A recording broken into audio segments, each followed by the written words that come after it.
নমস্কার বন্ধুরা, আমার চ্যানেল সৌভাগ্যতে আপনাদের সবাইকে সুস্বাগতম। আমি আবার একটা প্রেডিকশন নিয়ে আপনাদের সামনে এলাম। আগামী 30শে মার্চ 2025-এ একটা বিশাল পরিবর্তন হতে চলেছে মহাজাগতিক ক্ষেত্রে, যেটা থেকে বোঝা যায় যে শনি মহারাজ মীন রাশিতে প্রবেশ করবেন 30 বছর পরে। যে রাশিটি সবথেকে উপকৃত হবে তার সম্পর্কে আজকে আপনাদের সঙ্গে কিছু কথা শেয়ার করব। আপনারা যারা এখন আমার এই অডিওটা শুনছেন তারা অবশ্যই তাদের মধ্যে কেউ কেউ তুলা রাশি বা লগ্নের জাতক জাতিকা আছেন। তাদের ক্ষেত্রে বিশেষ কিছু শুভ লাভ বা বিশেষ কিছু ভালো যোগ আমি দেখতে পাচ্ছি। অনেক দিন ধরে অনেক কষ্টের পরে কিছুটা আশার আলো দেখতে পাবেন এই রাশি বা লগ্নের মানুষজনেরা। এবার মিনে যখন শনি মহারাজ প্রবেশ করছেন, সেটা হলো তুলা রাশির ষষ্ঠ ঘর বা 6th হাউস। তার ফলে তুলা রাশির এতদিনের প্রচুর শত্রু যারা ছিল, প্রত্যেকের জীবনেই থাকে, তাদের বেশ কাহিল অবস্থা হবে। অর্থাৎ শত্রু থেকে জয় অবশ্যম্ভাবী। ঋণ যেগুলো তাদের হয়েছিল এতদিনে, যদি কারো কোনো ঋণ অর্থাৎ লোন থেকে থাকে ব্যাংক থেকে বা অন্য কারোর থেকে, সেগুলো শোধ হয়ে যাওয়ার একটা পূর্বাভাস পাবেন বা শোধ হওয়া শুরু করতে পারেন। শোধ শেষ হতেও পারে, শেষ হয়ে গেল ঋণটা, এরকমও হতে পারে। আর একটা জিনিস যেটা হতে পারে, আপনাদের রোগ ব্যাধি যেগুলোতে অনেক দিন ধরে বেশ কষ্ট পাচ্ছিলেন, পুরনো কোনো অসুখ বিসুখ, সেগুলো থেকে রিলিফ পাবেন। কোনো ভালো ডক্টরের সন্ধান পেলেন বা কোনো ওষুধ যেটা আপনাদের উপর খুব ভালোভাবে রেসপন্স করলো, বা কোনো একটা রোগ থেকে আপনারা মুক্তিও পেয়ে গেলেন, এমন সম্ভাবনা উড়িয়ে দেওয়া যায় না। অতএব আমি নিশ্চিত হয়ে বলতে পারি এই 3টে ক্ষেত্রে আপনারা আশার আলো দেখতে পাবেনই।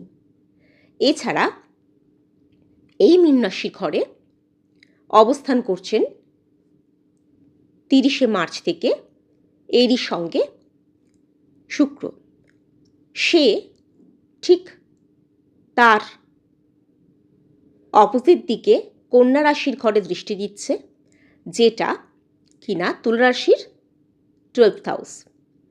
12th হাউসের শুক্রের দৃষ্টি বা অবস্থান আমাদেরকে বোঝায় বিদেশজনিত কোনো সুখবর। যারা বিদেশে পড়াশুনো বা চাকরি করতে এতদিন ধরে খুব আগ্রহী ছিলেন, তাদের কোনো ক্ষেত্রে সেই দরজা খুলে যেতে পারে।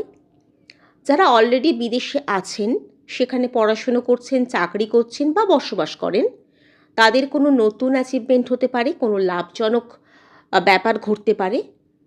অর্থাৎ বিদেশের ক্ষেত্রে একটা ভাগ্যোদয়ের আভাস, বা বিদেশে বেড়াতে যাওয়ার ইচ্ছা ছিল বহুদিনের, সেটাও পূরণ হতে পারে এই সময়। এবার আর একটা খুব ভালো ঘটনা যেটা ঘটবে 15ই মে 2025, যেখানে বৃহস্পতি চলে আসবে তুলা রাশির 9ম হাউসে। এই 9th হাউসে বৃহস্পতি আসা মানে ভাগ্যের শুভ সূচনা হওয়া। কি ক্ষেত্রে উন্নতি লাভ করতে পারবেন? যারা চাকরি খুঁজছিলেন তারা চাকরি পাবেন। চাকরিতে যাদের পদোন্নতি আটকে ছিল এতদিন, তাদের অবশ্যই পদোন্নতি হতে পারেন।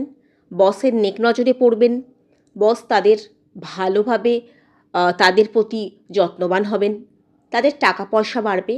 যারা ব্যবসা করছেন বা অন্যান্য কাজকর্ম করছেন, তাদের আয় ভাব খুব ভালো। কারণ 9th হাউস থেকে আমরা যেহেতু ভাগ্যটাকে বিচার করি, সেহেতু ভাগ্য সম্পর্কিত যে সমস্ত জিনিস, ভাগ্য প্রসন্ন মানে আমাদের টাকা পয়সা, আমাদের আয় উন্নতি, সবার সঙ্গে ভালো সম্পর্ক, সব দিক থেকে একটা সুখের ভাব, এই জিনিসটা আমরা দেখতে পাবো। তো এই যে 3টে জিনিস আমরা বললাম, সেক্ষেত্রে আপনারা অবশ্যই পাবেন। এটা আমি কিন্তু একদম ঠিকঠাক বলছি, এবং আপনারা মিলিয়ে নেবেন এই 30শে মার্চের পর থেকে। এবং তুলা রাশির ভাগ্যক্রমে এই সময় কোনো ঢাইয়া বা সাড়ে সাথী শুরু হচ্ছে না। তার ফলে তারা বেশ সাবধানে থাকতেও পারবেন, যেমন সেফলি, এবং তাদের চারিদিককার বিভিন্ন আশা আকাঙ্ক্ষাগুলো পূরণ হয়ে যাবে। তবু কিছু প্রতিকার আমি বলবো, যেগুলো যদি আপনারা করেন তাহলে আপনারা আরও বেশি ভালোভাবে এটাকে উপভোগ করতে পারবেন। দেখুন, প্রত্যেকের পক্ষে তো আর দামি দামি স্টোন নেওয়া সম্ভব নয়, তাই জন্য আপনাদের এর আগেও বলেছি, আপনারা শনিবার দক্ষিণাকালী মাকে পুজো দিন, বা শনি মন্দিরে গিয়েও আপনারা পুজো দিতে পারেন। সাদা ফুল দিয়ে অবশ্যই দেবেন। আর তাছাড়া ধূপ প্রদীপ মোমবাতি জ্বালাতেও পারেন। তাছাড়া যারা আপনার অধস্তন কর্মচারী, আপনার বাড়িতে কাজ করে, অফিসে কাজ করে, আপনার ড্রাইভার আপনার বাগানে কাজ করে, বা আপনার সামনের রাস্তাটা ঝাঁট দিয়ে দেয়, এ সমস্ত মানুষের সঙ্গে সুব্যবহার করবেন।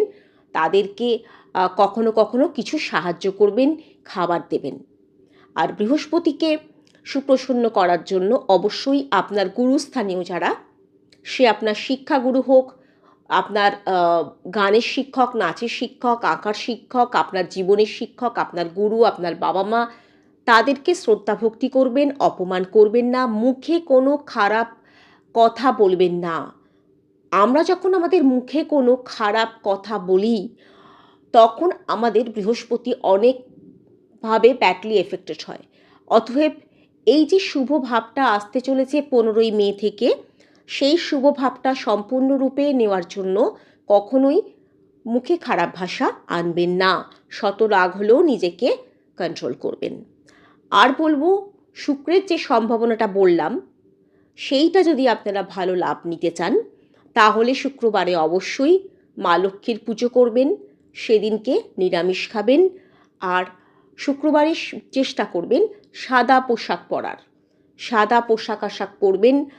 আর সেদিনকে অবশ্যই সারাদিন আপনি মা লক্ষ্মীর নামে থাকবেন, পুজো করবেন এবং ভালো কথা শ্রবণ করবেন। এই সমস্তগুলো হলে আপনাদের অবশ্যই 30শে মার্চ থেকে সব দিক থেকে বন্ধ দরজাগুলো খুলে যাবে এবং আপনারা একটা খুশির জীবন উপভোগ করতে পারবেন। আমার সঙ্গে থাকার জন্য অনেক ধন্যবাদ। আমার চ্যানেলটাকে সাবস্ক্রাইব করবেন।